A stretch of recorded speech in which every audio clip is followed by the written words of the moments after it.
Discuss, podcast bersama Dinas Kesehatan Daerah Istimewa Yogyakarta. PMK atau dikenal dengan penyakit mulut dan kuku adalah penyakit hewan menular bersifat akut yang disebabkan oleh virus. Lalu, apakah penyakit PMK berbahaya? Dan seperti apa penularan penyakit PMK? Kita akan memperbincangkannya dalam Discuss.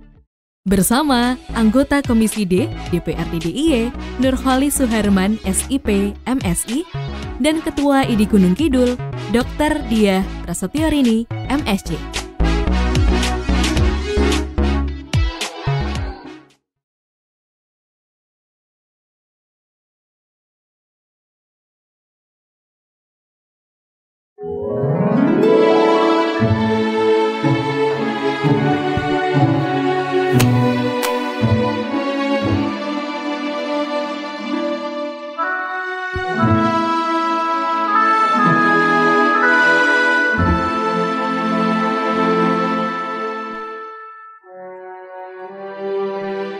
Tanah airku tidak kulupakan, kan terkenang selama hidupku.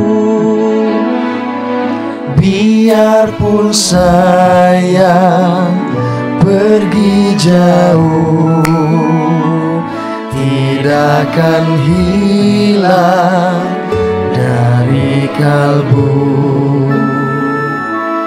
Tanahku yang ku cintai, engkau ku hargai.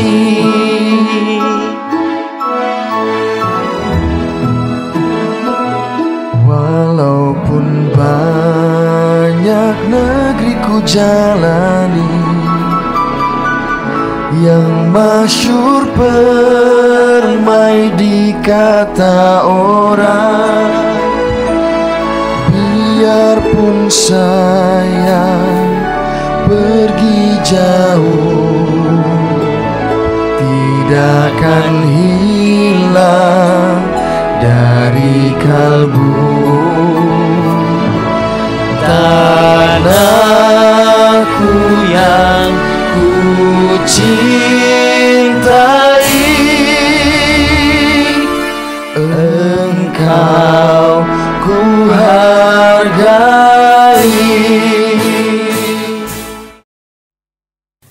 Penyakit mulut dan kuku atau PMK disebut juga FMD atau Foot and Mouth Disease atau Aptae epizooticae.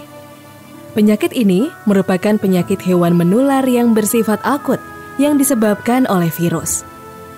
Penyakit ini menular dari hewan. Hewan yang rentan tertular penyakit ini adalah sapi, kerbau, babi, kambing, rusa, domba, dan hewan berkuku lainnya. Penyakit ini dapat menyerang manusia, terutama anak kecil. Penyebab penyakit PMK ini adalah melalui virus tipe A dari famili Picornaviridae, genus Aptovirus. Terdapat 7 serotip dari virus PMK yang telah diidentifikasi melalui uji serologi dan perlindungan silang. Virus itu dinyatakan dengan O atau OIC, atau A atau Alimagne. C sebagai antisipasi bahwa O dan A mungkin akan dinamai kembali untuk memungkinkan persamaan tipe selanjutnya. A, B, C, SAT1, SAT2, SAT3, atau South African Territories, dan Asia 1. Virus PMK ini memiliki karakter tidak beramplop, diameter 25-30 nm, ssRNA, sintesa di sitoplasma. Tidak stabil pada pH 7,0, menyerang hewan ungulata atau berkuku belah seperti sapi, domba, kerbau, kambing, babi, ruminan liar, dan diselubungi oleh protein. Sangat labil, antigenisitasnya cepat dan mudah berubah. Tidak tahan pH asam dan basa, panas sinar UV, desinfektan karena terdapat protein virus PMK tahan berbulan-bulan terhadap kekeringan dan dingin. Stabil pada pH 3,0. tahan pada asam lambung, tahan terhadap empedu, suhu optimal 36-37 derajat Celcius. Habitat alami, Tractus gastrointestinalis. Untuk aptovirus bersifat non-stabil di bawah pH 7, memiliki asam polisitidilat, peka terhadap sodium karbonat. Ketahanan aptovirus hidup dalam ekskreta sapi. Misalnya pada saliva 11 hari, semen 10 hari, darah 5 hari, urin 5 hari, feses 5 hari, susu 5 hari, dan aerosol 5 hari. Aptovirus ada 7 tipe: A. Alemakne, O. OIC, C. SAT atau South African Territories, SAT1, SAT2, SAT3, Asia. Tidak membentuk inclusion bodies. Dapat diperbanyak dalam biakan sel-sel atau epitel lidah sapi, sel-sel ginjal sapi, hamster, dan babi, sel-sel kelenjar perisai sapi, dan menimbulkan kematian sel. Keluarga Picornaviridae dikelompokkan dalam 5 genus, yaitu Enterovirus, Cardiovirus, Rhinovirus, Aptovirus, dan Hepatovirus.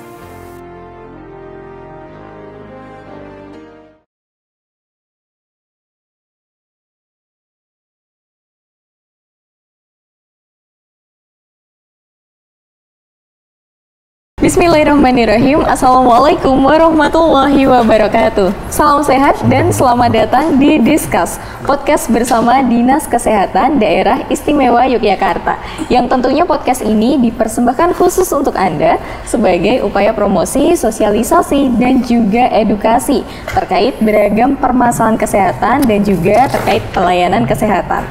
Nah Sobat Sehat, di kesempatan kali ini bersama saya Zahra Khairunisa, kita masih akan membahas terkait dengan salah satu penyakit ataupun permasalahan kesehatan. Tetapi tentunya permasalahan kesehatan yang akan kita angkat di episode kali ini tidak hanya berhubungan dengan manusia, tetapi juga berhubungan dengan hewan. Apakah Sobat Sehat sudah bisa menebaknya? Nah, kita di sini akan membahas terkait dengan penyakit mulut dan kuku atau juga yang biasa kita singkat dengan PMK. Namun tentunya saya tidak akan membahasnya sendiri karena kita akan bahas bersama ahlinya, yang mana sudah hadir di episode kali ini ada Dr. Diah Prasetyorini MSc selaku Ketua ID Kabupaten Gunung Kidul. Assalamualaikum dokter. Waalaikumsalam. Kabar sehat dokter? Alhamdulillah. Alhamdulillah. Senang sekali bisa berbagi lagi dengan Dokter Diah, dan di kesempatan kali ini dokter nanti kita akan bahas terkait PMK. Kalau kemarin tentang penyakit-penyakit yang tentunya berhubungan langsung dengan manusia, kalau ini kita geser dikit ke hewan gitu ya dok ya? Iya, betul. Dan juga saya izin menyapa ada narasumber satu lagi yang tentunya juga luar biasa. Ini kemarin sudah hadir juga ya di episode sebelumnya, dan alhamdulillah sudah bisa membersamai kita lagi. Ada Bapak Nurholis Suherman SIP MSI, yakni dari anggota Komisi D DPRD DIY. Assalamualaikum Bapak. Waalaikumsalam. Kabar baik, kabar baik. Salam sehat untuk semuanya warga Yogyakarta khususnya. Betul sekali. Salam sehat, tentunya kita juga pengennya berharap masyarakat sehat begitu ya Bapak ya, dan juga dokter. Dan di kesempatan kali ini seperti tadi yang sudah saya spill sedikit begitu, kita akan bahas terkait dengan permasalahan kesehatan yang berkaitan dengan hewan. Ini lebih spesifiknya adalah penyakit mulut dan kuku atau PMK, yang mana kemarin di tahun 2022 ya dokter dan juga Bapak, ini sempat rame-ramenya karena di Indonesia juga di sekitar bulan April juga baru masuk begitu ya dokter ya. Dan ini mungkin boleh dijelaskan nih dokter terkait dengan penyakit mulut dan kuku, itu sebetulnya penyakit yang seperti apa sih dok? Oh iya, jadi penyakit kuku dan mulut atau biasa kita sebut PMK ya, itu sebetulnya menular pada hewan ternak, terutama yang berkuku belah atau berkuku genap. Nah, untuk PMK ini sebetulnya tidak menular pada manusia. Jadi bukan termasuk penyakit yang zoonosis. Jadi kok penyakit zoonosis itu penyakit yang bisa dari hewan bisa menularkan pada manusia. Sedangkan PMK ini sebetulnya tidak menular pada manusia.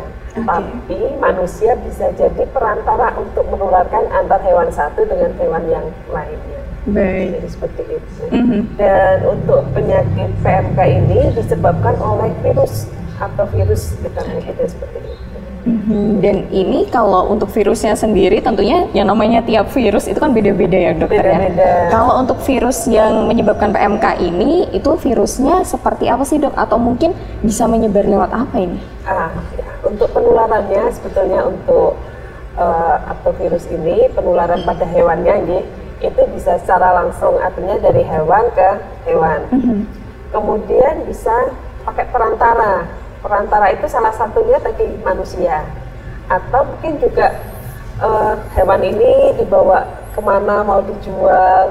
Nah, ini mobilnya atau peralatan mungkin yang terkena dari hewan tersebut itu juga bisa menularkan. Dan yang ketiga adalah udara. Jadi udara pun juga bisa menularkan. Jadi virusnya bisa terbawa ya dok ya, lewat angin gitu misalnya? Bisa. Baik. Itulah kenapa PMK ini kemarin disampaikan bahwa PMK pada hewan ternak ini termasuk penyakit yang sangat menular. Artinya gampang banget menularkan antara hewan satu dengan hewan yang lainnya.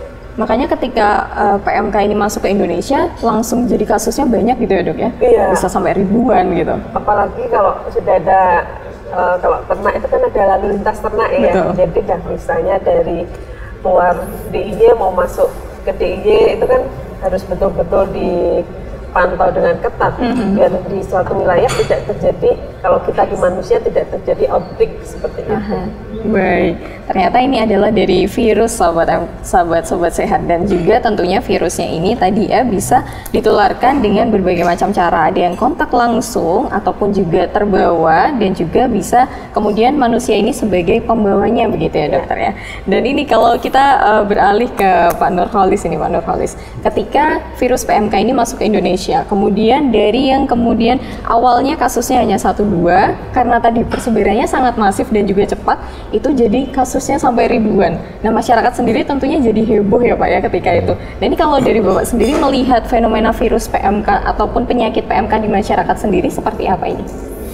Ya, tadi Bu Dokter Dia menyampaikan bahwa penyakit PMK ini adalah penyakit hewan, ya, penyakit hewan. Jadi sekali lagi tadi kita sampaikan, dan itu tidak menular ke manusia. Jadi kita nggak usah terlalu risau dan gelisah dengan penyakit PMK, kaitannya dengan kesehatan kita kalau menular. Tapi yang harus kita waspadai adalah tadi sampaikan juga bahwa PMK sangat menular, sangat mudah sekali menular di sesama hewan yang punya kuku genap ya dok. Nah, seperti sapi, kerbau, domba, babi kan itu. Nah, itu yang perlu diwaspadai, karena ternak itu adalah komoditas kita ya, dan bisa menopang perekonomian kita. Nah, dengan kemarin heboh dengan PMK ini, kami di Dewan juga pernah memantau. Kebetulan kan Mbak, saya itu di separuh periode kemarin ada di Komisi B yang mitra kerja kami adalah dari Dinas Pertanian dan Ketahanan Pangan, yang di dalamnya adalah menangani masalah peternakan. Betul. Nah, di situ memang ada upaya-upaya untuk melokalisir penyakit itu jangan sampai menular ke wilayah-wilayah Yogyakarta. Yaitu perlu adanya isolasi lah. Karena mungkin kalau kita dulu dengan pandemi COVID itu kan juga kemarin pada saat baru 2 dan heboh itu juga ada suatu peristiwa luar biasa di PMK, sehingga perlu ada karantina, perlu ada pemeriksaan, lalu lintas hewan juga harus dicermati, dipantau. Ini yang dilakukan oleh Dinas Pertanian dan Ketahanan Pangan melalui bidang peternakan di DIY. Sehingga kekhawatiran masyarakat untuk penyebaran PMK ini bisa dinetralisir dengan upaya-upaya yang dilakukan oleh dinas tersebut. Jadi dengan kemarin adanya situasi yang luar biasa tentang PMK itu, memang Dinas Pertanian dan Ketahanan Pangan itu mempunyai upaya-upaya yang sangat ketat berkaitan dengan distribusi hewan. Apalagi saat itu hampir bulan masuk Idul Adha, dan masyarakat sudah banyak yang berbelanja hewan kurban. Nah, ini juga sudah akan memasuki Idul Adha lagi. Nah, ini juga saya berharap di Dinas Pertanian dan Ketahanan Pangan juga lebih masif lagi untuk bisa memeriksa dan menganalisa, mendeteksi penyakit ini, karena tadi disampaikan lagi sangat menular, meskipun itu hanya di hewan. Tapi bukan berarti kita di masyarakat kita yang memerlukan suatu situasi kondisi yang sehat itu juga tidak abai dengan itu. Makanya ini harus menjadi suatu perhatian. Betul. Saya juga berharap ini mulai hari-hari ini sudah harus mulai deteksi distribusi hewan-hewan yang memang potensi untuk terkena penyakit PMK ini, ya. Dan juga saya berharap masyarakat juga tidak perlu gelisah berkaitan dengan penularan PMK ke manusia. Artinya sudah menyampaikan bahwa sebenarnya penyakit PMK yang ada di hewan itu sangat beda dengan PMK yang ada di manusia. Meskipun di manusia juga ada ya Dok penyakit PMK. Ya mungkin anak kita mungkin gomen nih, tapi nggak tahu itu apa itu benar atau enggak yang seperti itu. Nah itu nanti bisa kita tahu. Yang memang penting sekarang kita masyarakat Yogyakarta ini harus waspada untuk itu dan jaga kesehatan itu yang lebih utama. Karena itu memang tadi manusia sendiri bisa menjadi perantara begitu ya Pak ya?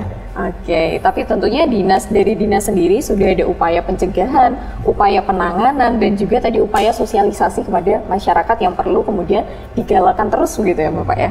Oke, dan kita akan kembali lagi terkait dengan penyakitnya ini dokter. Terkait penyakit mulut dan kuku, kemudian kalau virusnya tadi ini dok, ketika ada hewan yang kemudian sudah terpapar virus tersebut. Nah ini dari hewannya sendiri akan ada gejala apa ini dok? Yang kemudian dari peternaknya begitu ya, mungkin bisa mengenali, oh ini ternyata kena PMK. Oh iya. Biasanya kalau pada hewannya, karena ini pada hewan ya Mbak, jadi mungkin agak kurang tepat ya. Mohon maaf kan. Jadi yang pasti demam, hewannya juga bisa demam. Kalau saya baca-baca itu bisa sampai 41 derajat. Kemudian air liurnya, kemudian juga timbul ruam seperti itu. Sehingga dan itu pun sebenarnya tidak hanya di kuku dan di mulut, artinya pada hewan ternak yang dia mungkin baru bunting itu juga bisa dia menularkan ke janinnya nanti kalau dia lahir. Kemudian lewat air susu itu juga bisa. Oke, dan kemudian ketika misal dari tadi ketika ada demam, kemudian juga hewan ini ada ruam-ruamnya di bagian tertentu, tentunya yang pasti bisa dilihat langsung oleh peternaknya adalah perubahan perilaku pada hewannya ya dok? Iya, biasanya hewannya jadi nggak mau makan. Kemudian mungkin juga bahasa Jawanya ngiler itu. Karena tadi air liurnya juga kemudian jadi terproduksi banyak gitu ya dok ya? Iya, karena kan di mulut kan, ibaratnya kalau kita yang manusia aja sariawan itu pasti kan juga anak-anak apalagi kan juga anak-anak kan juga pasti juga seringnya ngeces juga kan. Sebenarnya antara hewan dan manusia itu mungkin gejala mungkin hampir-hampir sama ya kan, dalam artian gini, kalau manusia sariawan itu mau makan pasti juga sulit. Cuman kalau hewan kan nggak bisa ditanya, jadi apa yang dirasain nggak tahu ya nggak tahu. Jadi dokter hewannya mungkin masyarakat yang punya ternak itu pasti lebih aware. Kok ternakku nggak mau makan ya, kok dia jadi lesu ya. Kemudian kok air liurnya kok jadi lebih banyak daripada biasanya, seperti itu kan pasti yang punya ternak itu pasti lebih aware daripada ke badannya sendiri. Lebih paham gitu ya dok? Lebih paham dan lebih aware itu tadi. Sudah khawatir kok nggak mau makan kan mas. Atau mungkin yang biasanya makannya habisnya banyak, kok ini cuma habisnya dikit gitu. Iya, itu pasti sudah yang punya hewan sudah merasa, sudah bingung gimana ya kok nggak mau makan dan sebagainya. Oke, dan ketika sudah ada gejala, sudah menunjukkan gejala-gejala tersebut, yang sebaiknya harus dilakukan oleh peternak atau juga pemilik hewan tersebut, apa ini dok? Apakah kemudian langsung menghubungi dokter hewan atau kemudian menghindarkan hewan tersebut dari hewan-hewan yang lain dulu ini? Oh ya, yang pertama bisa dua-duanya sih Mbak Zahra. Jadi hewan itu kita isolasi, jadi seperti tadi disampaikan Pak Nurholis ya, diisolasikan dulu biar dia nggak kontak. Iya, karena kan salah satu penularannya kan ada penularan langsung dan tidak langsung lewat udara tadi, sehingga sebaiknya memang diisolasi. Kemudian yang kedua juga sebaiknya harus ke poskeswan kalau mungkin di dekatnya ada poskeswan, atau kalau misalnya poskeswannya tutup, pasti di situ ada perawat, mantri, atau ada dokter hewan, nanti bisa dihubungi. Karena memang betul yang disampaikan Pak Nurholis tadi, bahwa untuk memutus rantai penularan itu salah satunya harus diputus penyebab virus itu ada. Salah satunya ada, kalau hewan itu ada, berarti hewan ini harus dipisah dulu, kemudian nanti juga bisa diobati pada hewannya. Termasuk kalau kukunya ada infeksinya, ya jaringan kukunya itu juga harus dibersihkan atau diambil seperti itu. Baik. Dan kalau untuk hewan sendiri, apakah kemudian yang terkena PMK ini harus disembelihkah atau bagaimana ini, dokter? Kalau ini diobati masih bisa kok, PMK. Oke, diobati masih bisa dan bisa sembuh begitu ya, dok? Iya, beda dengan antraks ya. Kalau antraks itu kan biasanya tahu-tahu hewan ternaknya langsung sudah mati kan. Tapi kalau misalnya dia belum mati tapi sudah ada gejala-gejala ke arah antraks, itu kan sebetulnya nggak boleh disembelih juga. Karena nanti kalau antraks bisa menular ke manusia nggak, dok? Bisa. Itu termasuk yang zoonosis. Tapi kalau yang ini yang PMK tidak zoonosis begitu ya? Tapi manusia perantara. Jadi misalnya habis ngasih makan ke hewan yang sakit, terus ngasih lagi ke yang lainnya, bisa nanti menularkan ke hewan satunya. Betul, berarti sebetulnya dari manusianya sendiri aware-nya harus di situnya, dok ya, karena kita sebagai perantara virusnya begitu. Iya. Baik, dan ini tentunya harus ada yang namanya sosialisasi yang masif juga begitu ya Pak Nurholis ya, kepada masyarakat, bahwa sebetulnya mungkin masyarakat juga bingung ini di awal-awal ketika PMK masuk. Ini sebetulnya penyakitnya bisa menular ke manusia tidak? Apakah kemudian nanti manusia juga jadi ikutan demam atau bagaimana begitu? Nah ini sebetulnya untuk edukasinya efektifnya yang seperti apa ini Pak Nurholis? Yeah. Jadi memang ini waktunya kita sosialisasi yang benar ya, antara mitos dan fakta gitu.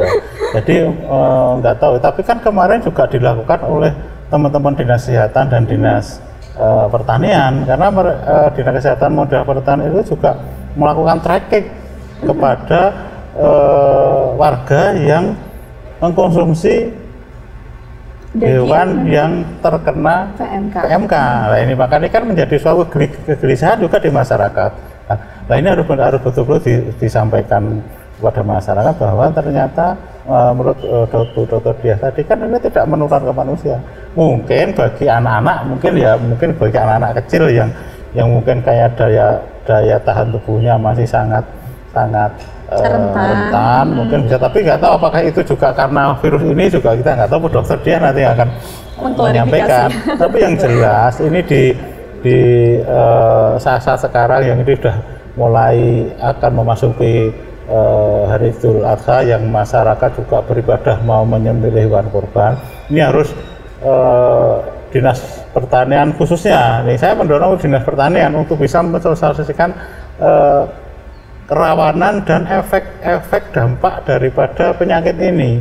Ya baru betul-betul disampaikan secara yang benar gitu. Jangan sampai ini malah menjadi suatu kegelisahan sehingga menimbulkan niatan-niatan untuk beribadah itu akan tergerus, jadi ragu-ragu. Nah ini yang perlu kita sampaikan. Nah di forum ini saya menyampaikan kepada mungkin dinas pertanian ketahanan pangan yang membidangi dengan peternakan, atau mungkin dari Biro Bina Mental yang juga punya kebijakan kaitan dengan peribadatan tentang hewan kurban dan sebagainya. Ini perlu ada kerjasama yang baik untuk mensosialisasikan kepada masyarakat. Mana-mana hewan yang memang itu berisiko untuk bisa menularkan penyakit kepada manusia dan yang tidak. Jangan sampai menjadi satu kegelisahan yang berlebihan sehingga menimbulkan masyarakat menjadi gelisah dan keresahan yang luar biasa. Ini yang harus kita laksanakan dan sarankan pada pemerintah provinsi, khususnya dinas ketahanan pangan, pertanian dan ketahanan pangan, untuk bisa lebih mensosialisasikan itu. Dan kepada masyarakat juga saya berharap meskipun ini tidak menular dan tidak menimbulkan penyakit, tapi kan PHBS harus tetap dijaga. Betul. Ya itu, jangan sampai terus wah karena tidak menular terus kita juga serta-merta terus biasa aja terus tidak waspada, itu jangan. Tetap ya PHBS seperti sekarang mungkin WHO juga sudah mencabut status ya, pandemi virus COVID ini juga, tapi kita juga jangan terlena dengan itu. Tetap PHBS yang sudah terbiasa kita lakukan selama pandemi coba diteruskan untuk dilakukan itu, karena pencegahan saya kira lebih baik daripada mengobati. Baik. Nah, terkait tadi yang dikatakan Pak Nurholis, apalagi kalau sudah mendekati masa-masa Idul Adha ini dokter, pastinya untuk yang peternak sendiri kemudian menjadi khawatir kemudian ini hewan ternaknya ketika disembelih dagingnya ini bisa dikonsumsi tidak oleh masyarakat. Oh iya. Jadi untuk dagingnya sebetulnya bisa dikonsumsi, artinya harus diolah secara matang. Jadi kalau misalnya mendapatkan daging yang kita nggak tahu ya, kok ini arahnya ke PMK, harus direbus. Direbus paling tidak ya sampai 100 derajat Celcius. Kemudian air susunya, kalau misalnya air susu itu mau kita konsumsi, itu juga harus dipanaskan dulu sampai kurang lebih 70 derajat juga.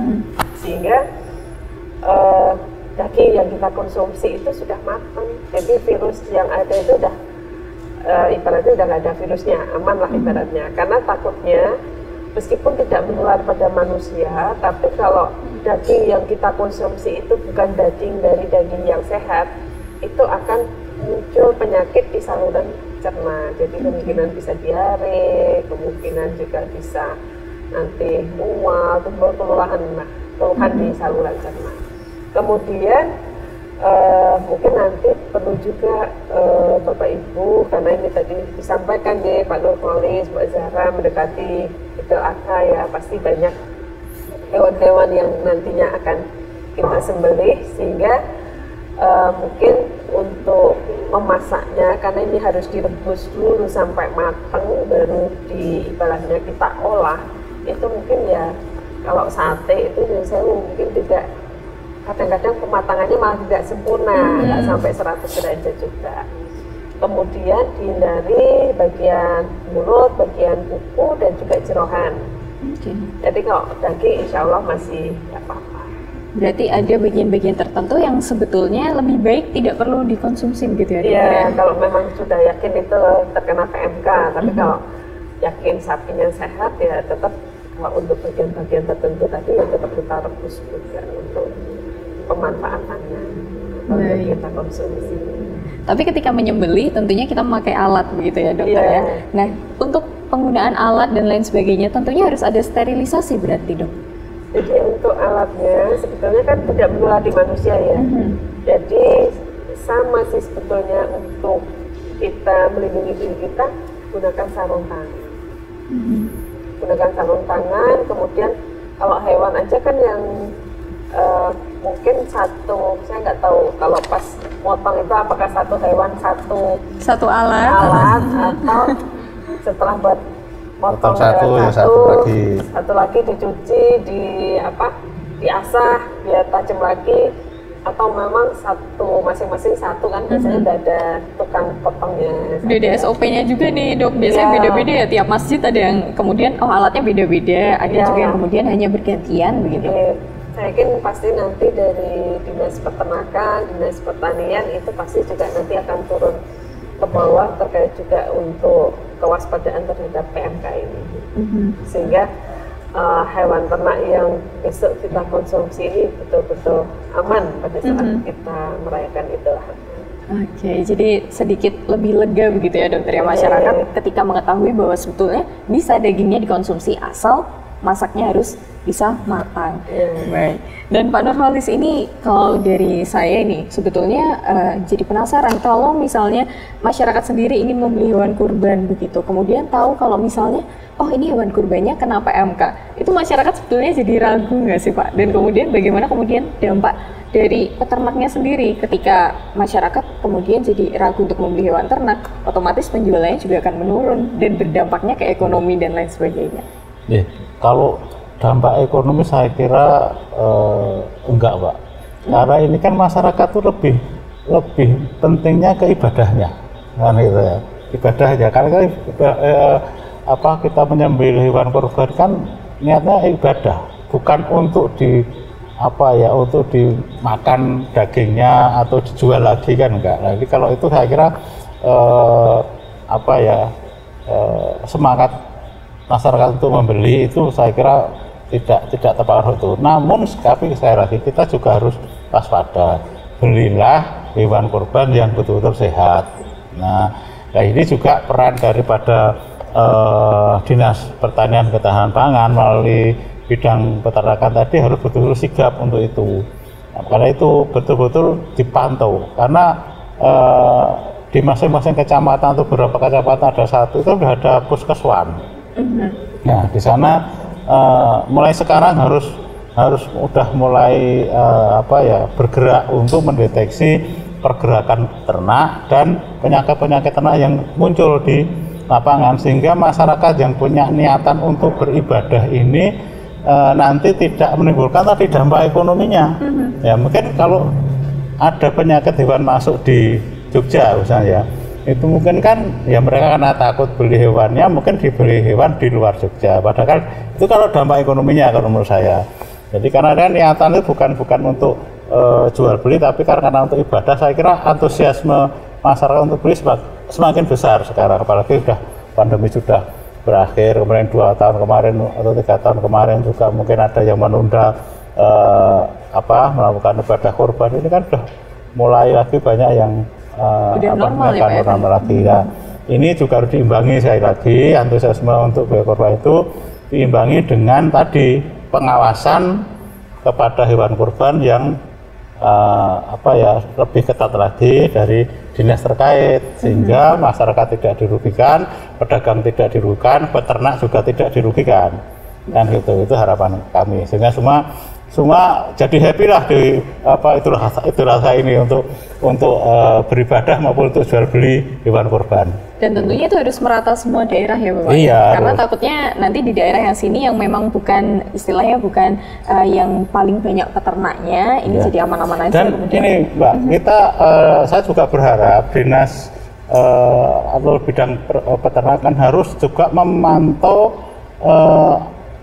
penyakit-penyakit di luar daerah juga. Ya, harus ada komunikasi yang intensif terhadap dengan lingkungan daerah sekitar. Karena apa? Distribusi hewan juga tidak bisa hanya satu provinsi, satu DIY aja. Mungkin bisa dari Jawa Tengah, bisa dari Bali, bisa dari Nusa Tenggara. Di sapinya sapi yang Madura gitu ya. Nah, makanya itu kan harus dipantau betul.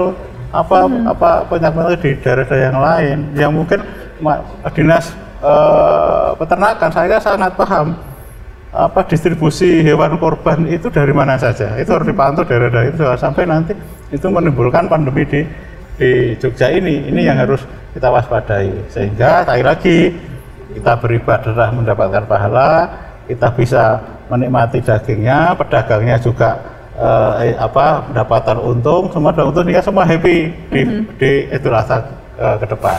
Baik, jadi memang sebetulnya tidak harus ditakuti, tapi hanya diwaspadai ya dokter ya. Baik, nah dokter dan juga Pak Nurholis, nanti kita akan membahas lebih lanjut terkait dengan PMK, karena memang masih banyak pertanyaan juga dari Sobat Sehat terkait dengan penyakit mulut dan kuku atau PMK. Tapi sebelumnya kita akan simak terlebih dahulu, ini ada beberapa informasi yang akan kita simak terkait dengan penyakit mulut dan kuku. Secara umum, gejala klinis pada hewan yang terinfeksi adalah hipersalivasi atau saliva tampak seperti tergantung, enggan berdiri, berat badan menurun, produksi susu menurun, lesu, pincang, dan hewan terlihat depresi. Gejala pada sapi, demam mencapai 41 derajat Celcius. Tidak nafsu makan, menggigil, penurunan produksi susu yang drastis pada sapi perah untuk 2-3 hari kemudian. Menggosokkan bibir, menggeretakkan gigi, leleran mulut, suka menendangkan kaki, disebabkan oleh vesikula atau lepuh pada membrane mukosa hidung dan bukal serta antara kuku. Sementara, gejala pada babi kemungkinan bisa timbul beberapa lesi kaki. Ketika dikandangkan, pada alas permukaan yang keras, kematian yang sering terjadi pada anak babi. Lesi atau kerusakan jaringan berupa vesikula atau lepuh pada lidah, selai gigi, gusi, pipi, palatum mole, dan palatum durum atau langit-langit mulut, bibir, nostril, moncong, cincin koroner, puting, ambing, moncong, ujung kuku, sela antar kuku. Lesi yang ditemukan setelah hewan mati pada dinding rumen, lesi di miokardium sebagian hewan muda. Gejala pada manusia, demam, nafsu makan yang buruk, sakit tenggorokan, sakit kepala, sifat lekas marah, lecet merah di mulut, ruam merah di tangan dan telapak kaki. Demam dan sakit tenggorokan biasanya merupakan gejala awal penyakit tangan, kaki, dan mulut. Karakteristik lepuh dan ruam muncul kemudian. Biasanya 1 atau 2 hari setelah demam dimulai. Masa inkubasi virus terjadi 2-7 hari. Ada juga yang menyebutkan 3-11 hari, tergantung strain virus, dosis infektif dan rute penularannya. Pada sapi biasanya 3-5 hari, sedangkan pada babi antara 4-9 hari. Suhu tubuh tinggi mencapai 41 derajat Celcius. Suhu tubuh meningkat dan akan terlihat jelas pada sapi yang masih muda. Kenaikan ini akibat dari fase viremia dari virus picornavirus. Biasanya suhu tersebut akan turun setelah terbentuknya lepuh-lepuh. Cara penularan penyakit secara primer melalui inhalasi, aerosol dari hewan yang terinfeksi akan terhirup oleh hewan yang peka, kemudian partikel virus akan masuk ke dalam faring, kemudian virus bereplikasi dalam epitel faring. Setelah 24-72 jam berikutnya akan terjadi viremia. Terjadi kenaikan suhu tubuh, hewan akan mengalami demam dan akhirnya demam akan turun kemudian. Fase viremia pun berakhir. Terjadi lepuh-lepuh pada lidah. Penularan secara sekunder melalui makanan yang tercemar, vaksinasi yang tercemar, dan inseminasi yang tercemar. Virus dapat bertahan hidup dalam faring selama 2 tahun pada sapi dan 6 bulan pada kambing dan domba.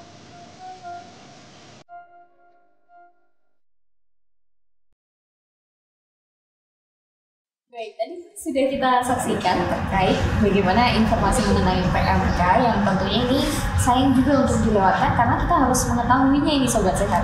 Tapi tadi kita juga sudah sempat membahas terkait yang namanya PMK ini. Kalau di masyarakat ya Mas, kondisinya ada yang kemudian masyarakat takut PMK ini sebetulnya bisa kena ke manusia atau tidak.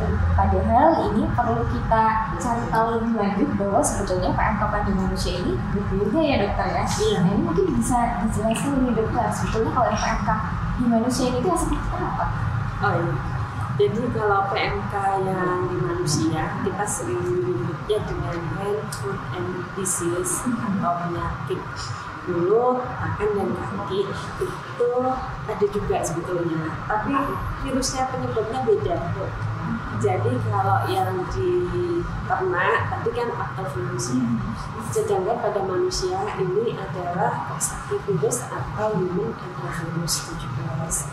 Jadi secara virusnya aja sangat beda. Kemudian kalau pada manusia itu lebih sering menyerang pada anak-anak, jadi usia 12 tahun ke bawah. Itu dikarenakan imunnya atau bagaimana? Iya, karena daya tahan tubuhnya kan pada anak-anak masih rendah ya, jadi masih rentan untuk tertular virus. Dari Pak Nurholi sendiri di masyarakat sebetulnya kalau terkait PMK pada manusia itu masyarakat kira-kira udah banyak tahu gitu? Ya, saya rasa banyak beritahunya. Makanya ini kan dengan forum ini bisa dijelaskan lebih detail lagi ya. Jadi sebenarnya ada penyakit namanya tadi bahasa Inggrisnya istilahnya dari dokter, jadi ada penyakit mulut, tangan, dan kaki yang ada di manusia, yang itu kebanyakan anak-anak yang bukan imunitasnya belum begitu sempurna.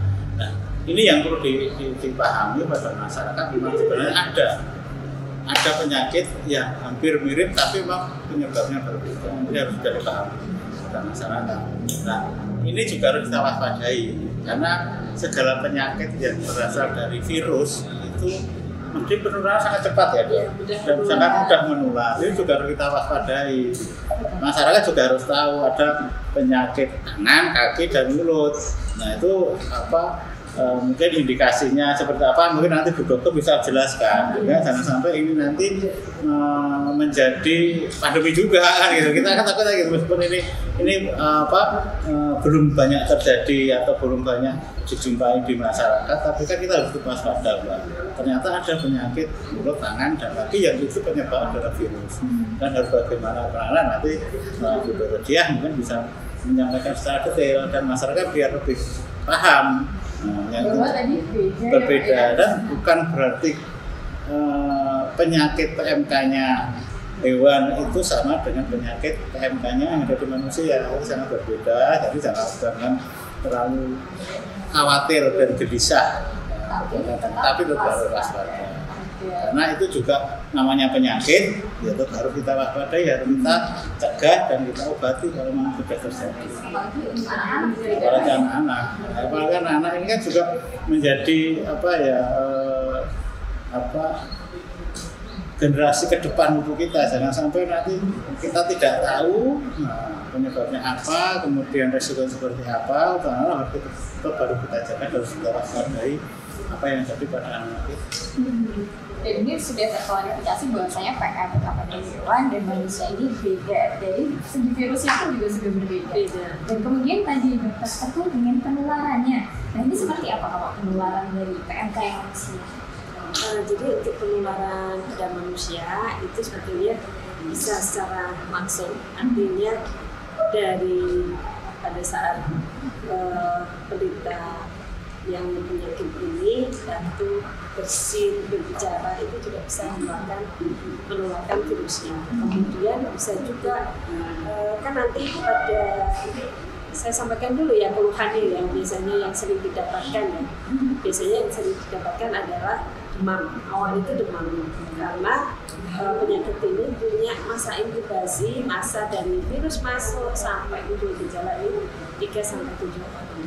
Awalnya demam. Kemudian nanti bisa diikuti timbul kayak pintil ya pinjelan kecil gitu di langit-langit nah itu kalau pecah nanti jadi sarian. Nah itu nanti bisa juga muncul nanti bintik merah ruam, pemerahan atau bintik yang kayak isi air itu di tangan, di kaki. Nah itu kalau pecah itu juga bisa kayak cacar. Hampir cacar, tapi itu hanya di tangan sama kaki. Kalau cacar air kan seluruh tubuh, hanya di tangan. Hanya khas itu telapak tangan sering. Iya. Dan telapak tangan ini biasanya beraktivitas, memegang apa-apa. Iya. Biasanya sehingga pada penularan pada penyakit HIV ini kalau bisa nggak boleh cium, pelukan itu tidak. Dan kalau bisa karena penularannya gampang ya Mbak ya. Jadi kalau bisa juga jangan main-main dulu lah di dalam rumah dulu biar dia nggak menularkan ke dibatasi dulu interaksinya. Iya. Dan kalau kita lihat ini gejalanya sebetulnya sama seperti gejala penyakit lainnya ya Pak Nurwalis ya. Ini akan menjadi penakutan jika masyarakat itu tidak bisa mewaspadai dan tidak tahu ciri dari suatu penyakit. Ini perlunya edukasi yang masif juga ya Pak Nurwalis ya terkait dengan bagaimana gejala-gejala dari setiap penyakit yang mana ini hampir sama. Iya. Ya mungkin juga perlu nanti Bu Dokter sampaikan kira-kira ini itu apa potensi penyakit mulut, tangan dan kaki itu anak-anak itu biasanya penyebabnya apa, suasana atau dalam kondisi apa. Nah itu mungkin nanti bisa dijelaskan biar masyarakat juga mengetahui, oh berarti kira-kira kondisi seperti ini harus kita hindari ya seperti itu. Apakah karena suasana lingkungannya yang kurang bersih, apa karena udaranya, apa karena makanannya. Nah, ini mungkin nanti bisa dijelaskan sehingga masyarakat akan lebih waspada itu. Karena itu kan anak-anak ya, anak-anak itu kan juga tergantung orang tuanya.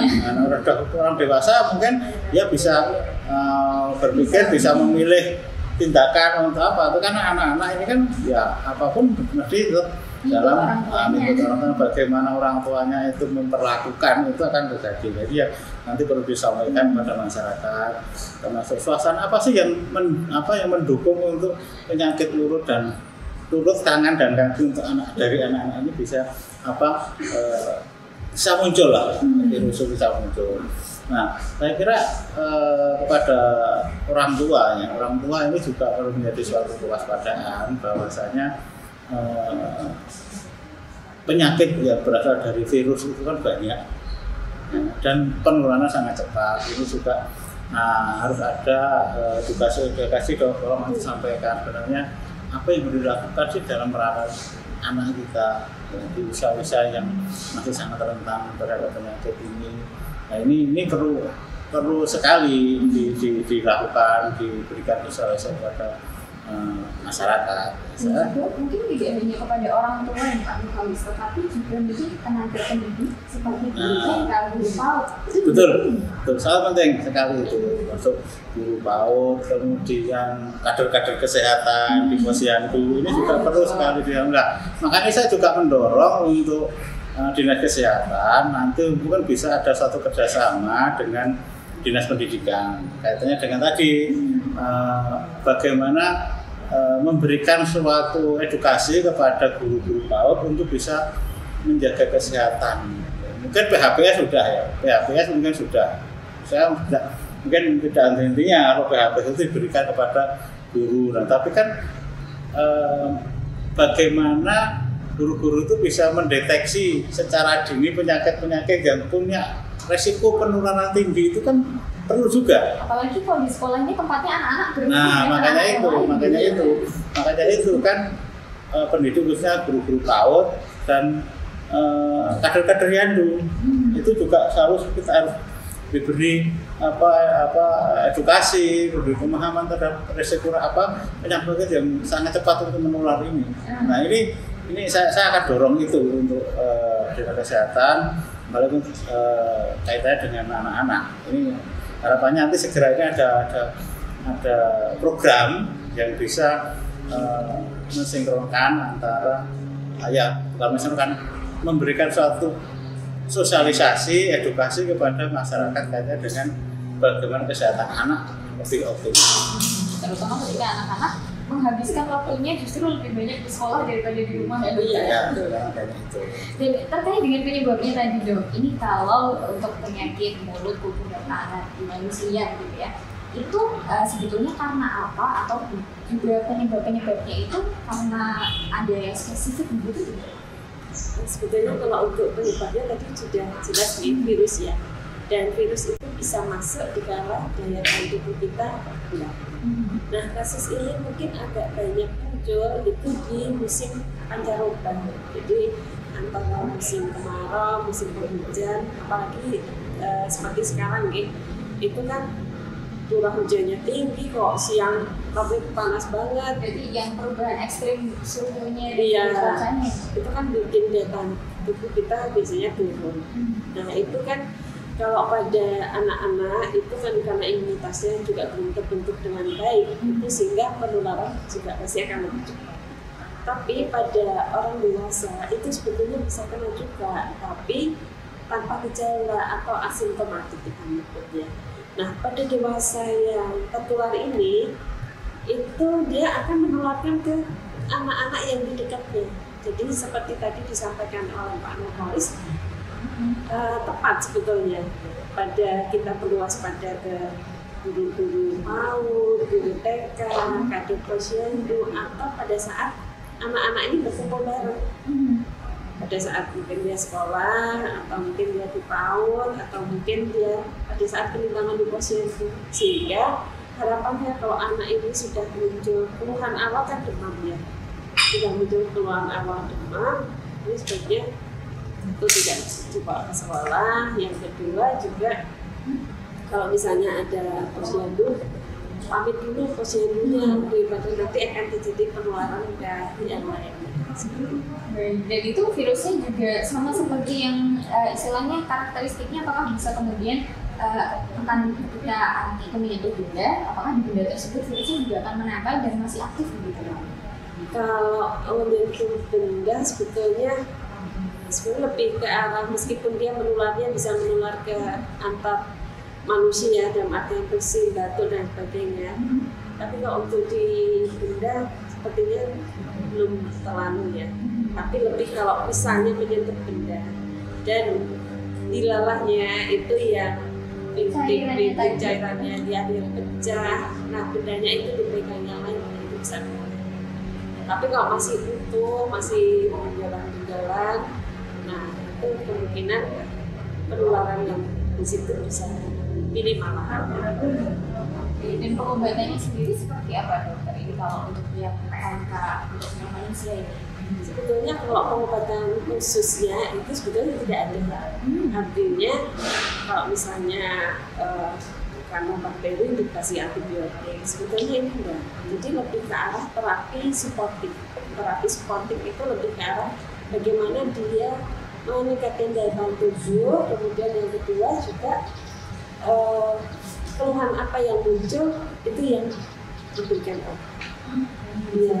Nanti istilahnya obatnya akan sama seperti obat ketika sakit. Iya, tidak khas sebetulnya. Tapi yang perlu diwaspadai adalah karena ini penyakit ini di mulut, biasanya kan muncul keluhan kalau ruamnya ini pecah, ini kan jadi sariawan. Jadi anak itu kan nggak mau makan, nggak mau minum, Jadi males buat minumnya, males ya. Yang konsumsi perlu sesuatu. diwaspadai adalah kalau terjadi dehidrasi. Nah, kalau sampai terjadi dehidrasi ya mau tidak mau kita harus dibawa ke rumah sakit. Dan kami dok, kalau luka karena virus itu biasanya kan tidak seperti luka-luka gesekan, kan agak berair dan lebih sakit kan gitu. Biasanya kan gitu. Biasanya bintik merahnya itu aja udah sakit tuh. Kan tidak hanya seperti luka Yang langsung bergores atau kering. Tapi kalau saya merasa kalau luka karena virus itu kan sebenarnya ada berair dan lebih sakit kan gitu ya kan? Iya, seringnya berair, tapi sebenarnya lebih cepat sembuh sih. Kalau daya tahan tubuh kita bagus, itu kan penularan memang lebih banyak di minggu pertama karena masa inkubasinya tadi 3 sampai 7 hari. Nah setelah nanti terlewati muncul gejala, penyembuhannya juga cepat. Penyembuhannya sekitar berapa hari? Di minggu kedua, jadi kalau misalnya minggu pertama penularan, di minggu kedua mungkin di sampai 8 sampai 14 hari. Berarti kalau terjadi kena anak-anak kita terkena penyakit mulut, tubuh dan kaki tadi, berarti istirahatnya paling harus 2 minggu ya? Untuk kita tidak berinteraksi itu atau gimana? Sebetulnya kalau untuk virus itu kan dia penularannya cepat banget. Tapi virus itu juga akan hilang dalam waktu yang cepat juga. Artinya yang kita belajar dari COVID ya. Kita belajar dari COVID itu kan ada dia penularan virus itu tertinggi di seminggu awal. Setelah itu virus itu turun. Karena kalau virus turun berarti dia sudah tidak menularkan lain. Jadi misalnya ada ruam-ruamnya itu ruam-ruam sudah mulai kering, dia udah nggak menularkan.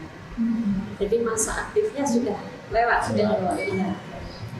Jadi yang perlu diperhatikan adalah ini sudah sampai di fase atau di minggu keberapa ya dok ya? Iya, yang pasti seminggu awal itu kalau bisa anak-anak tetap ibaratnya kita keep diri istirahat, benar-benar istirahat, makan minumnya harus kita perhatikan. Makan minumnya apalagi jangan sampai kemudian karena dehidrasi ya. Iya. Kalau dehidrasi nanti jatuhnya jadi ada penyakit lain nih. Iya, nanti ngikut nanti lainnya kalau ada sampai dehidrasi. Baik, nah ini Pak Nurholis dan juga Dokter Diah, ini ada Sobat Sehat yang kemudian ini kemarin kita sempat buka pertanyaan terkait masyarakat ini ingin bertanya kan itu klinik PMK, apalagi tadi kita sudah membahas ada hewan, ada manusia juga. Ini ada Sobat Sehat dari Mbak Astuti, ini di daerah Gunung Kidul, sama di daerah Itu juga itu. seperti Dokter Diah. Ini terkait dengan produk dari hewan yang hewannya terkena PMK. Itu apakah kemudian bisa tetap diolah menjadi produk-produk yang setengah jadi misal kayak sosis dan lain sebagainya, atau memang harus langsung dimasak gitu? Karena tadi sudah saya sampaikan nih, kalau untuk pemanfaatan itu kan memang harus direbus sampai matang, sampai 100 derajat. Nah kalau ini dibikin sosis itu kan berarti dimanfaatkan dulu, diolah dulu, baru nanti istilahnya dimasak kan, karena sosis itu kan direbus ya. Nah sebaiknya dihindari. Apalagi biasanya kalau pas Idul Adha banyak yang akhirnya dibikin jadi bakso. Iya betul. Itu pun sebetulnya kita nggak boleh ngapa-ngapain daging itu, misalnya dari hewan yang sudah jelas terkena PMK, langsung kita rebus, nggak usah dicuci dulu. Karena kalau dicuci takutnya nanti air kebawa air, airnya nanti bisa kemana-mana. Nggak benar juga nanti ya, jadi lebih baik langsung disiapkan air panas, mendidih, daging kita masukkan, rebus. Paling tidak 3-5 menit sampai betul-betul dagingnya ini benar-benar matang. Jadi timbannya sudah matang dulu, Pak. Iya. Matang dulu baru disimpan. Freezer kan itu. Jangan diolah dulu, diolah mentah baru disimpan. Apalagi sekarang sebenarnya gitu ya Pak, yang kemudian pada nyoba resep-resep yang aneh-aneh, misalnya bikin steaknya yang agak kurang matang atau dibikinnya itu dia tantangan kita.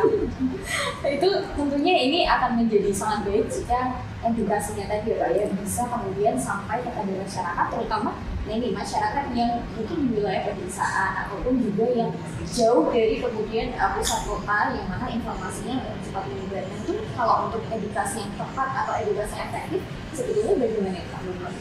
Ya, kalau edukasi yang efektif itu melalui jaringan-jaringan yang sudah kita miliki. Kalau dinas kesehatan kan punya kader kesehatan. Posyandu itu kan di setiap RT atau dasar wisma sudah ada. Nah itu makanya saya selalu ngomong kepada dinas kesehatan khususnya. Kan kesehatan itu tolong berdayakan kader kesehatan yang ada di sampai ke kantor.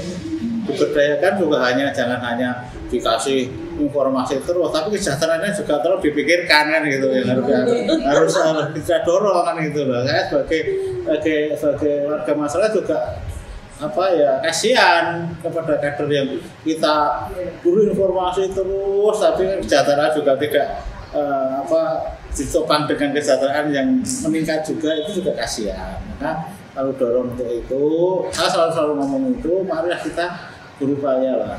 Karena tenaga medis yang ada sekarang itu kan masih mungkin perbandingannya masih sangat jauh ya Dok dengan masyarakat yang ada di Indonesia ini, Jogja ini. Makanya kita punya kader-kader itu dimaksimalkan, fungsinya juga dimaksimalkan penghargaannya kan gitu. Nah, ini yang harus kita tambah semangat ya. Tambah semangat, termasuk posyandunya juga kalau belum ada peralatan ya ditambahi, ada informasi yang bisa untuk memberikan informasi apa, itu yang harus kita dorong untuk itu. Karena tanpa itu, apalagi tadi disampaikan di masyarakat di pelosok-pelosok ya susah. Ya mungkin sekarang dengan gadget bisa lah aplikasi atau apa.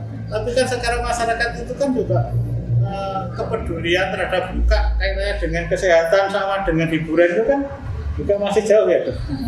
Apalagi nanti kalau misalnya ternyata informasi yang diambil adalah informasi yang hoax. Nah, makanya itu baru harus ada klarifikasi. Ya, makanya ini kan saya juga meskipun saya belum meneliti secara ilmiah, orang itu kan buat gadget ini kan banyak untuk hiburannya, bukan untuk edukasinya kan gitu loh. Nah itu juga menjadi PR kita. Kalau dengan sekarang dunia sudah gadget ini bisa itu juga bisa dimanfaatkan sambil juga edukasi untuk hal-hal yang positif. Apalagi hal-hal yang sebenarnya penting tadi.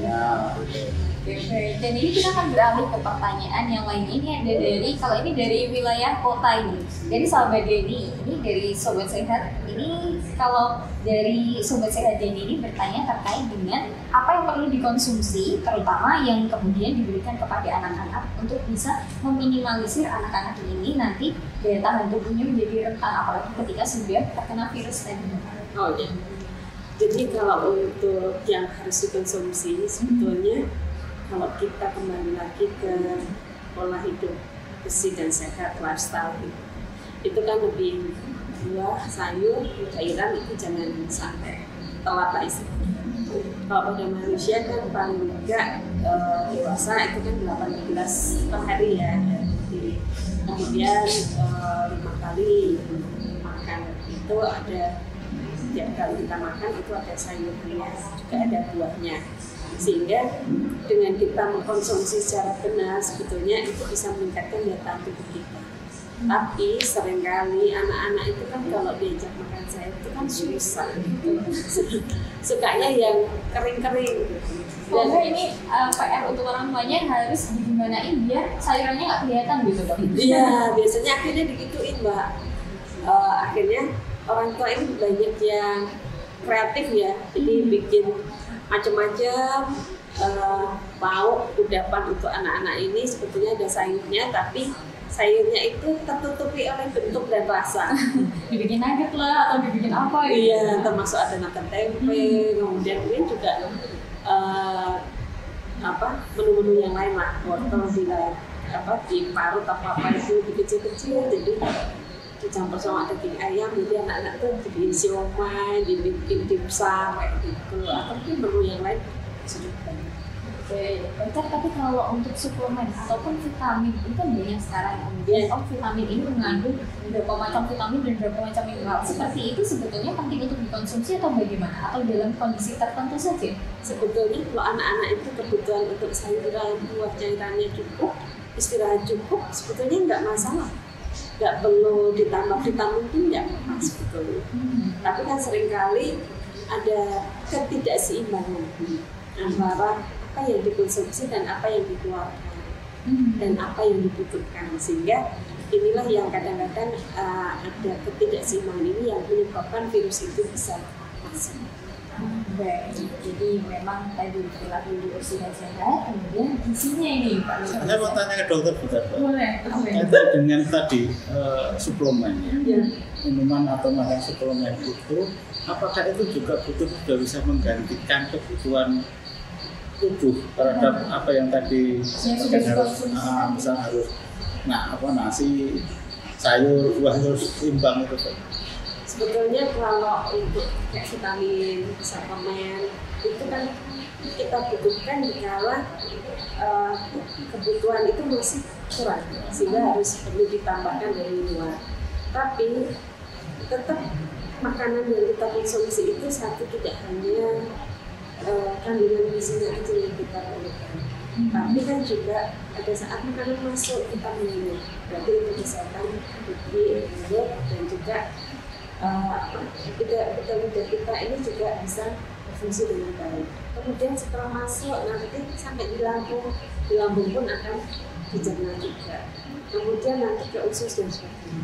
Nah, kalau dari fungsi-fungsi ini tadi tergantikan oleh suplemen, itu kan tidak bisa, karena suplemen tinggal dipantelan langsung dapat sarinya. Ada fungsi-fungsi tertentu di bagian kita yang jadi tidak berfungsi gitu. Iya, tidak berfungsi dengan baik, sehingga tetap diupayakan kalau memungkinkan untuk sayur. Karena seratnya itu cukup bagus untuk kesehatan. Begitu pentingnya ternyata permasalahan gizi ya Pak Dokter, apalagi yang tadi ketika para kader kesehatan ini harus juga menyosialisasikan terkait dengan pemenuhan gizi seimbang gitu. Iya, sekarang kalau di kesehatan itu isi piringku, jadi di menu untuk anak, untuk dewasa itu ada berapa ini untuk porsi-porsinya gitu, ada porsi-porsinya. Jadi sudah ada gambarnya, jadi tempat makannya itu untuk sosialisasi itu kayak misalnya brand itu ini berapa konsumsi makanan untuk karbohidrat, protein. Jadi isinya seimbang. Enggak. Kalau dulu kita tahunya 4 sehat 5 sempurna. Iya, sekarang ini harus disempurnakan lagi ya dok ya. Sekarang gizi seimbang. Oke, gizi seimbang. Dan ini gizi seimbang juga menjadi kunci bahwasanya ketika tadi gizi seimbangnya sudah terpenuhi, tentunya imun tubuhnya pun juga istilahnya lebih baik dan penularan penyakitnya ini bisa terminimalisir. Dan ini ada satu pertanyaan lagi nih dari Sobat Sehat dari Bapak Susanto terkait dengan sebagai peternak, ini tentunya masih ada kekhawatiran terkait dengan penyakit PMK yang nantinya bisa timbul lagi. Ini sebaiknya yang bisa dilakukan oleh para peternak untuk menghindari adanya PMK pada hewan ternak yang dimiliki itu seperti apa? Istilahnya standar paling minimalnya harus dilakukan peternak ini bagaimana dok sebetulnya? Pertanyaan bukan karena kita tapi sebetulnya intinya seperti ini. Jadi kalau nggak salah ya pernah baca bahwa untuk peternak itu yang punya hewan ternak itu bisa dengan vaksinasi. Sebetulnya untuk hewan ternak ada vaksinasi dan itu sampai 6 bulan atau berapa ya, saya kurang paham.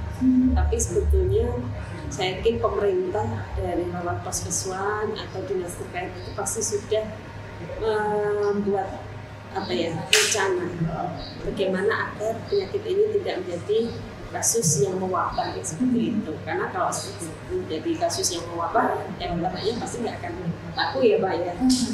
Nah itu pasti sudah ada langkah antisipasi. Salah satunya yaitu tadi dengan kalau nggak salah dengan vaksinasi. Apalagi tadi kalau dari Pak Nurholis juga sudah disampaikan sebetulnya dari dinas peternakan atau pertanian itu juga sudah ada upaya gitu. Kalau saya gini Mbak, mungkin bisa kita analogikan aja antara manusia dan hewan. Ya, kalau manusia kan untuk antisipasi PHBS, itu juga bisa dilakukan oleh hewan. Ya, kandangnya juga harus bersih kan gitu, makanannya juga seimbang. Saya kira itu juga menjadi suatu antisipasi jangan sampai terjadi penyakit yang dikhawatirkan itu. Di samping itu memang kaitan dengan isolasi dan karantina apabila ada hewan yang masuk di kandang. Kan gini, sekarang itu kan di kita itu kan banyak kandang-kandang kelompok, itu juga harus kalau mau ada hewan yang masuk di kandang, tolong juga komunikasi dengan Puskeswan atau dengan dinas terkait karena itu harus cek dulu, jangan sampai itu akan menimbulkan penyakit baru di kelompok ternak itu. Nah, ini yang perlu disampaikan pada peternak. Setiap meskipun itu pindahannya mungkin tidak terlalu jauh, tolong itu dikomunikasikan biar terpantau ini membawa penyakit enggak. Karena berkelompok itu juga sangat riskan, itu mudah sekali terjadi penyakit. Dan juga tentunya kalau dari peternak sendiri, karena hewan ternak kan nggak bisa membersihkan sendiri ya PHBS-nya yang dinilai. Jadi peternaknya sendiri memang harus menerapkan bagaimana agar kandangnya bersih, kemudian hewannya juga terawat gitu.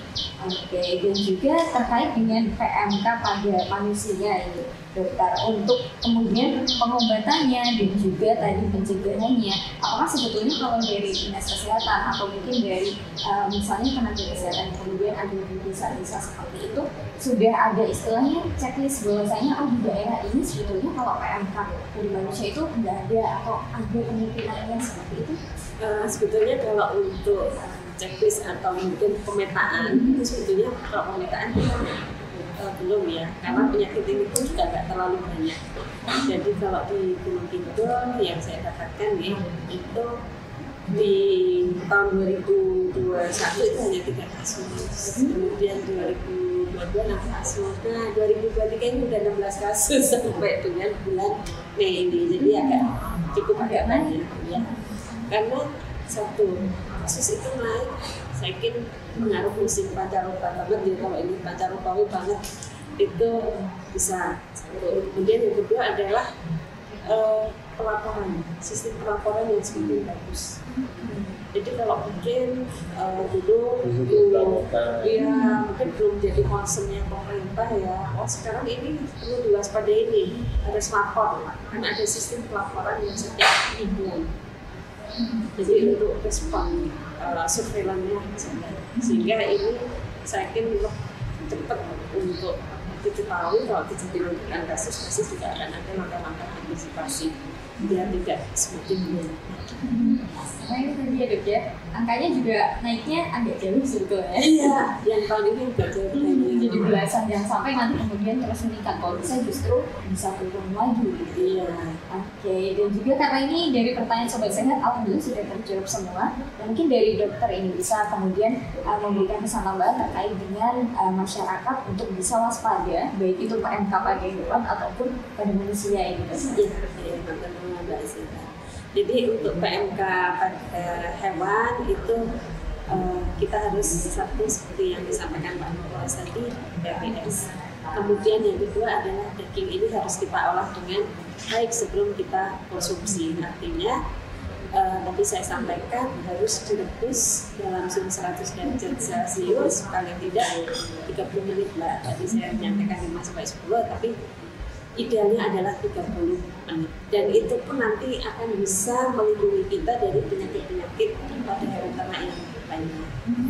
Kemudian kalau untuk pada manusia sama, kita juga masih harus menerapkan HBS juga harus menerapkan pola hidup yang sehat, artinya konsumsi cairan, makanan itu juga harus dicukupi dengan ini yang perlu juga diperhatikan oleh masyarakat terkait dengan bagaimana PMK di hewan ternak dan juga di manusia. Dari kedua penyakit tadi, PHBS memang sangat penting gitu ya. Oke, dari Pak Nurul mungkin ada pesan tambahan masyarakat ataupun juga tadi untuk jelas-jelas agar kemudian penyampaiannya atau sosialisasinya bisa lebih masif lagi gitu Pak. Ya, untuk PMK di hewan, ya sekali lagi saya berharap Dinas Pertanian dan Ketahanan Pangan dan Bidang Peternakan ini mulai sekarang harus mulai mendeteksi dan mengontrol pergerakan hewan, karena kita lagi ini Idul Adha, banyak masyarakat yang membutuhkan hewan untuk berkorban. Nah ini mulai sekarang harus mulai terdeteksi pergerakan hewan-hewan yang ada di Jogja, sehingga penyakit-penyakit hewan khususnya PMK tidak masuk lagi di Jakarta. Antisipasi di penyebaran itu. Kemudian juga untuk masyarakat dalam membeli hewan korban, tolong juga diperiksakan dulu ke puskeswan. Banyak dokter hewan dan tenaga-tenaga medis hewan yang bisa mengontrol apakah hewan itu sehat atau tidak. Baik untuk para pedagang juga itu tolong juga kalau memang ada menemukan gejala-gejala di hewan dagangannya, juga tolong langsung dia konsultasi kepada puskesmas terdekat. Apa ini bisa menyebar dan merugikan teman-teman pedagang juga.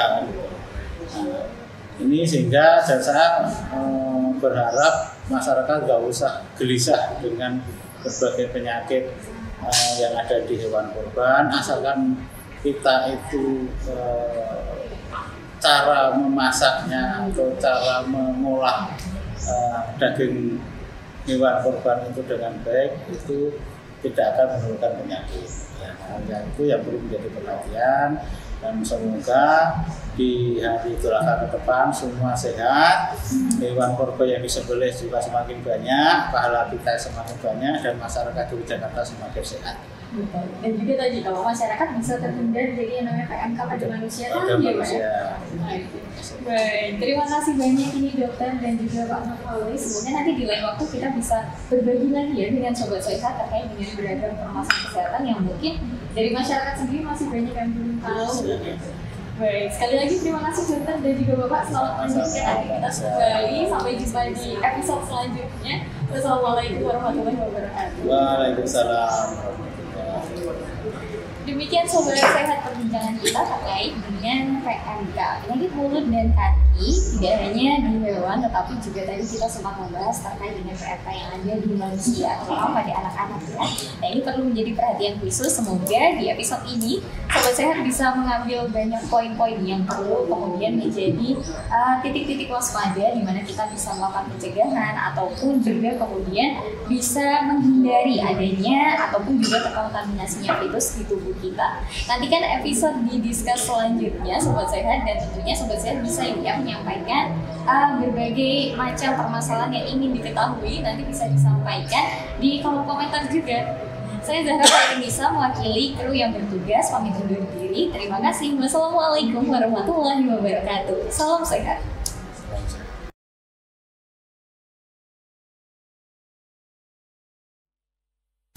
Penularan PMK dilakukan dengan kontak dengan hewan yang sakit, baik melalui sekresi ataupun ekskresi. Dapat ditularkan melalui produk asal ternak seperti air susu dan daging. Penularan dapat juga terjadi akibat lalu lintas barang atau bahan yang tercemar virus PMK seperti sepatu, kendaraan, dan pakaian. Melalui angin dapat menularkan penyakit ke kawasan yang luas. Jalur utama infeksi pada ruminasia adalah melalui penghirupan secara aerosol. Tetapi, konsumsi pakan yang terinfeksi, inokulasi dengan vaksin yang tercemar, inseminasi dengan semen yang tercemar, dan kontak dengan peralatan ternak yang tercemar. Semuanya dapat menimbulkan infeksi PMK. Pada hewan yang terinfeksi melalui saluran pernafasan, replikasi awal virus berlangsung pada faring, diikuti oleh viremia yang menyebar ke jaringan dan organ yang lain sebelum mulainya penyakit klinis. Pengeluaran virus mulai sekitar 24 jam sebelum mulainya penyakit klinis dan berlangsung selama beberapa hari. Virus PMK dapat tinggal dalam faring beberapa jenis hewan sampai beberapa lama setelah sembuh. Pada sapi, virus dapat dideteksi sampai 2 tahun setelah terinfeksi. Pada domba, sampai sekitar 6 bulan. Kemenetapan virus tidak terjadi. Virus PMK dapat tinggal dalam faring beberapa jenis hewan sampai beberapa lama setelah sembuh. Berdasarkan penelusuran informasi yang merujuk kepada Badan Kesehatan Hewan Dunia dan Badan Ketahanan Pangan Dunia, diketahui masih ada 100 negara tertular PMK, terutama negara-negara yang ada di Asia, Afrika, dan Timur Tengah. Sedangkan kelompok negara-negara yang bebas PMK berada di Amerika Tengah, Amerika Utara, serta Australia. Untuk menurunkan resiko infeksi dapat melakukan pencegahan dengan cuci tangan dengan sabun dan air, terutama setelah mengganti popok atau menggunakan toilet. Membersihkan dan mendisinfeksi permukaan yang sering disentuh dan barang kotor, termasuk mainan. Hindari kontak dekat seperti mencium, memeluk, atau berbagi peralatan makan dan juga cangkir dengan orang-orang dengan penyakit tangan, kaki, dan mulut. Jika seseorang menderita sakit mulut, mungkin akan menyakitkan untuk menelan. Namun, penting bagi penderita penyakit tangan, kaki, dan mulut untuk minum cukup cairan untuk mencegah dehidrasi. Jika seseorang tidak dapat menelan cukup cairan, mereka mungkin perlu menerimanya melalui infus di pembuluh darah.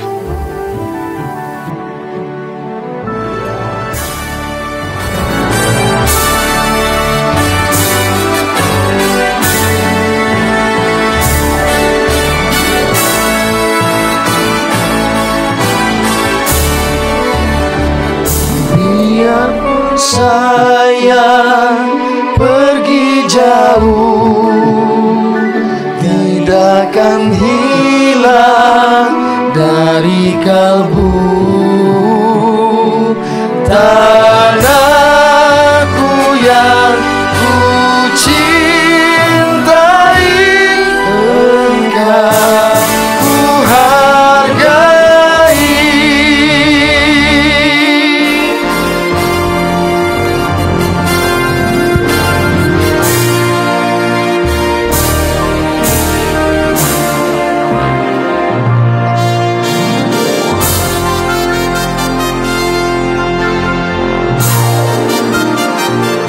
Tetapi kampung dan rumahku, di sanalah ku rasa senang. Tanahku tak ku lupakan,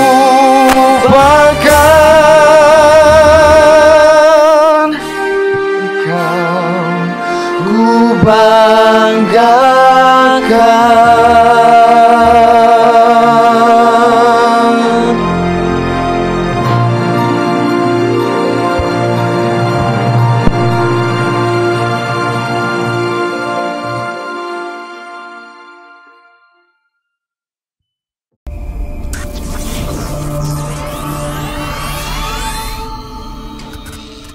Discuss, podcast bersama Dinas Kesehatan Daerah Istimewa Yogyakarta.